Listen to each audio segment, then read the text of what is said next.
Nessa última aula do capítulo 2, a gente vai aprender um pouco sobre os princípios que são fundamentais para a disciplina e que vão ser usados sempre nos nossos estudos. Então vamos começar pelo princípio do equilíbrio estático, que também não é novidade para a gente, né? Vocês já conhecem de outras aulas, que é o seguinte: se eu estou analisando uma estrutura que está em equilíbrio estático e, por exemplo, lapidar um subelemento dela, igual a gente fez lá para estudar o tensor de tensões de Cauchy, esse subelemento também vai estar em equilíbrio estático, desde que se considerem os esforços internos e as tensões que atuam nos planos da estrutura que foi cortada. Então, esses esforços, né, essas tensões, elas estão numa direção e sentido que fazem com que esse subelemento ele permaneça em equilíbrio.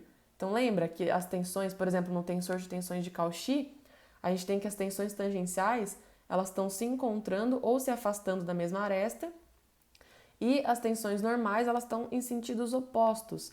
Então, esse subelemento está rearranjado de um jeito que faça que ele permaneça em equilíbrio estático, né? Já que ele foi retirado de uma estrutura que estava em equilíbrio estático. O segundo princípio é o princípio da rigidez, ou também chamado de hipótese de pequenos deslocamentos, que é basicamente a gente considerar que os movimentos das estruturas, né, que são gerados por causa das cargas que atuam sobre elas, eles vão ser muito pequenos. Então é isso que a gente admite, tá? E é o que acontece na maioria dos casos na construção civil. Tanto é que a gente nem consegue ver esses deslocamentos, né, esses movimentos das estruturas a olho nu.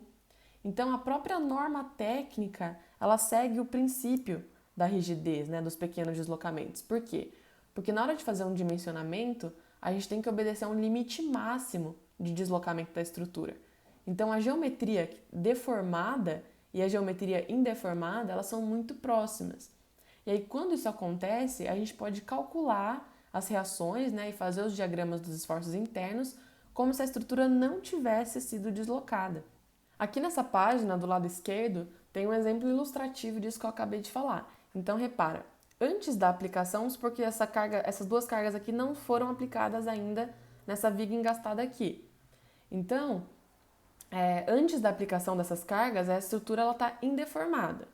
Depois que eu aplico essas cargas aqui, repara que a estrutura ela deformou muito pouco, né? Ela se movimentou muito pouco, que é essa linha pontilhada que eu coloquei em vermelho. Então eu posso tranquilamente usar todas aquelas equações que eu apresentei para vocês, fazer os diagramas e tal. Agora olha esse segundo exemplo aqui. O que aconteceu? Nesse caso, depois da aplicação das cargas, a estrutura ela teve um deslocamento bem grande. Então esse deslocamento ele não pode mais ser desconsiderado, como a gente fez nesse caso aqui. Por quê? Porque a estrutura indeformada, que é essa estrutura inicial aqui, ela não é mais próxima dessa estrutura deformada. Então a gente tem que levar em conta agora essa deformação da estrutura. Mas isso aqui a gente não aprende na graduação, tá? Porque nesse caso, não tem mais como determinar os esforços internos, né, os diagramas dos esforços internos, do jeito que a gente aprendeu para a estrutura indeformada, ok? E o terceiro princípio que eu vou apresentar para vocês hoje é o princípio da superposição dos efeitos na estrutura. E o que ele diz, gente? Que todos os efeitos que as cargas provocam nas estruturas, eles podem ser analisados separadamente. E se eu somar todos eles, eu volto na condição inicial. Então, que nem eu coloquei aqui, por exemplo, ó, essa viga engastada, ela está sofrendo a ação das cargas F1 e F2. E aí eu vou ter essa reação aqui em B, né? Se eu separar essa viga, por exemplo, ela está aqui só com o carregamento em F1, aí eu vou ter uma reação aqui.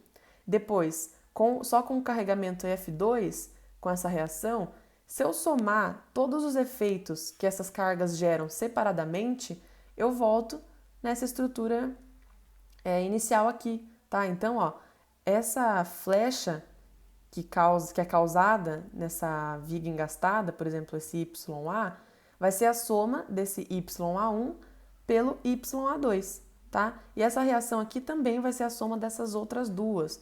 Então tem como eu analisar separadamente.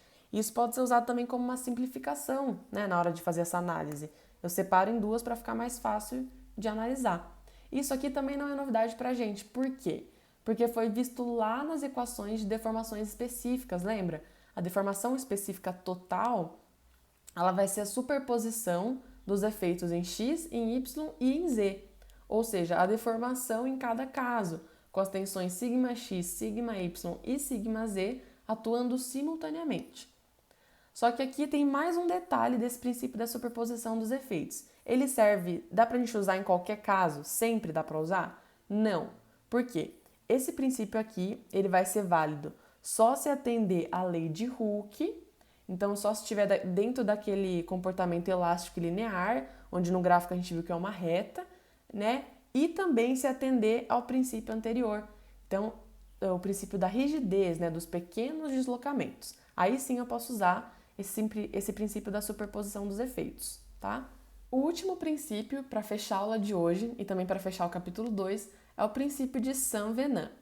E esse princípio, então, ele vai falar sobre as regiões da estrutura onde aparecem concentrações de tensões, tá? Como assim tensões concentradas, né?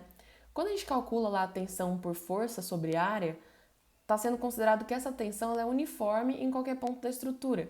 Só que não é bem assim que acontece. Por quê?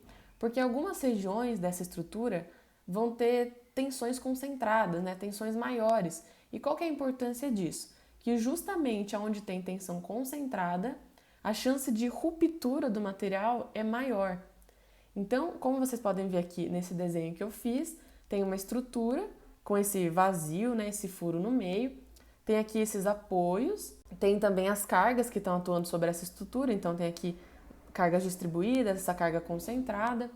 E aí, essas linhas que eu coloquei pontilhadas aqui dentro são os efeitos que essas cargas estão gerando no interior da estrutura e como que elas são transmitidas, como que esses efeitos são transmitidos para os apoios, né? Então, olhando aqui, qual que é a conclusão que a gente tira? Que, se vocês repararem, nos apoios, ou também aqui onde há, bem perto da aplicação da carga, né? E também onde tem uma mudança brusca de seção transversal, então, por exemplo, a seção está aqui, ela teve um vazio aqui no meio, então ela ficou mais fina, ela ficou menorzinha aqui nesses pontos. E aqui também, ó, ela diminuiu bastante a seção transversal, mudou bruscamente. Nesses pontos, que eu coloquei aqui, por exemplo, circulado, né, de verde, é onde eu tenho concentração de tensões, ó. Repara, aqui perto da aplicação da carga, aqui onde mudou bruscamente a seção transversal. Só que o que acontece? Nesses casos aqui, onde eu tenho concentração de tensões, essas tensões elas não vão poder ser calculadas pelas equações que a gente viu até agora. Então, por exemplo, aquelas integrais que eu apresentei na aula passada para vocês. Esse caso aqui, ele não é estudado na graduação, tá? As tensões elas vão ser obtidas então com auxílio de um computador, por métodos numéricos avançados ou também por métodos experimentais. Aqui eu vou deixar uma imagem para quem tiver mais curiosidade em pesquisar esse experimento, que se chama Métodos da Fotoelasticidade. E como vocês podem ver então, nessa fotoelasticidade eles vão conseguir determinar qual região da estrutura, né, do elemento que eles estão analisando, que tem tensões concentradas. Qual região? Então, nesse primeiro caso aí, isso vai acontecer lá na região que está próxima à aplicação da carga e perto daquele furo. E nessa outra, que é uma viga biapoiada, isso vai acontecer próximo aos apoios ali e próximo à aplicação das cargas. E aí, nessa outra imagem, ela ilustra bem também o que a gente está falando, por quê? Porque bem ali pertinho, próximo ali ao ponto de aplicação da carga, as tensões elas estão mais concentradas. Reparou? Tensão concentrada. E aí, conforme eu me afasto desse ponto, as tensões elas começam a se uniformizar mais. Então, vai chegar um ponto ali, que está numa distância considerável do ponto de aplicação da carga, onde eu posso considerar essas tensões como constantes, como uniformes. E aí eu faço a relação lá de força por área e calculo a tensão, tá bom? Então, esses eram os princípios que eu queria apresentar para vocês nessa aula, tá? Espero que vocês tenham entendido e espero que tenham gostado.